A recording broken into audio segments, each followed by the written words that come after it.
এটি সংস্কৃতির একটি বড় অংশ।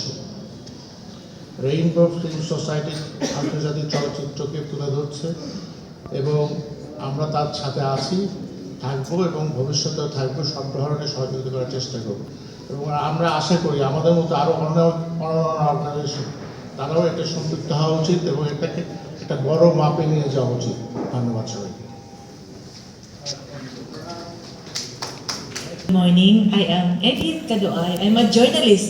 I share with you because I've been working in journalism profession for the last 32 years of my life.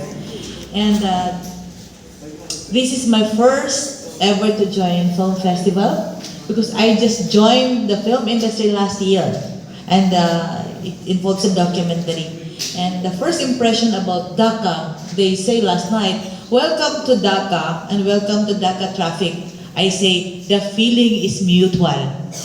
We have traffic in the Philippines, so it's not a problem. That means your economy is booming and your tourist is increasing. Am I right, Director? So coming here is not a problem because I come from a region where Muslims are very, very much huge. I come from the region where Muslim Mindanao, the first ever autonomous region in my country, is located. So to the members of the press of Bangladesh, I'm here not just a film director, but I'm here as a journalist, and I say your country has a very, very good potential in tourism, economy, and we should continue to tell stories, the truth, because there's truth behind each film and there's truth in everything that we do, and we should continue to fight and stand against misinformation and fake news. And I'm so happy to be here with Sir Ahmad. Thank you so much, sir, for the invitation, and to everyone, to Ma'am Jasmine. We just talked a while, and I said we belong to the same industry, so we should continue to push for quality film, for a better world, for a better people, and for the betterment of our regions and our country and our economy. Thank you so much, inshallah.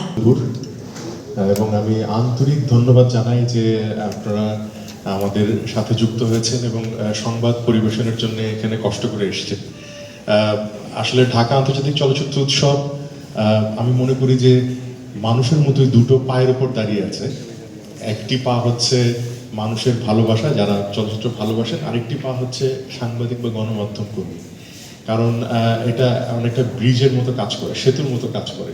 সাংবাদিক বা গণমাধ্যম, আমি নিজেও গণমাধ্যমে কাজ করেছি প্রায় 20-22 বছর, কাজেই আমি বুঝি যে অনেক চ্যালেঞ্জ আছে গণমাধ্যমে, অনেক প্রতিবন্ধকতা আছে, কিন্তু তারপরও এবং সম্প্রতি সময়ে আপনারা জানেন যে বিনোদন বা এই সেক্টরটা একটু হয়তো বা মানুষ সিনেমা কম দেখছে, চলচ্চিত্র নিয়ে আগ্রহ একটু কম, কিন্তু তারপরও এই আগ্রহ বাড়িয়ে তোলার একটা দায়িত্ব নিচ্ছে গণমাধ্যম কর্মী যারা আছেন, সাংবাদিক যারা আছেন, এবং আপনাদের মাধ্যমে মানুষ আমাদের কথাটা জানতে পারবে। এবং চলচ্চিত্র উৎসব আয়োজন করা একটা ব্যাপার যেমন, ঠিক তেমনি আমি বলবো যে আরো অনেক বড় চ্যালেঞ্জ হয় যখন আমরা আসলে 91টি দেশকে যুক্ত করতে পারি এবং 91টি দেশের থেকে প্রায় 250 ছবি সেটা কিউরেট করা, প্রোগ্রামিং করা এবং যতগুলো ভেন্যু আছে সেই ভেন্যুগুলোতে ডিস্ট্রিবিউট করা।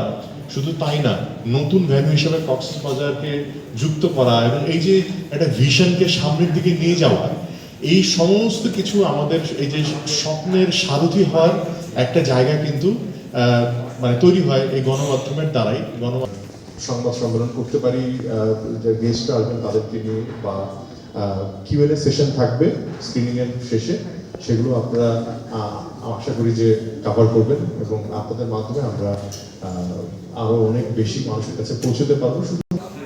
শুধুমাত্র যে বাংলাদেশের মানুষের জন্য একটা আগ্রহের জায়গা তৈরি করেছে তা নয়, বিদেশে যারা থাকেন, অর্থাৎ এই ফিল্ম ফ্রেটার্নিটি অথবা ফেস্টিভ্যাল সার্কিটের যারা আছেন, তারাও কিন্তু ঢাকা আন্তর্জাতিক চলচ্চিত্র উৎসব সম্পর্কে সার্বক্ষণিক যোগাযোগ রাখছেন এবং আগ্রহ প্রকাশ করছেন। কারণ আমরা যখনই দেশের বাইরে যাই তখনই দেখি যে ঢাকা আন্তর্জাতিক চলচ্চিত্র উৎসব বাংলাদেশের সফট ব্র্যান্ডিং এর বেলায় যে কাজটা করে চলেছে সেটা অসাধারণ একটা ভূমিকা রেখে চলেছে।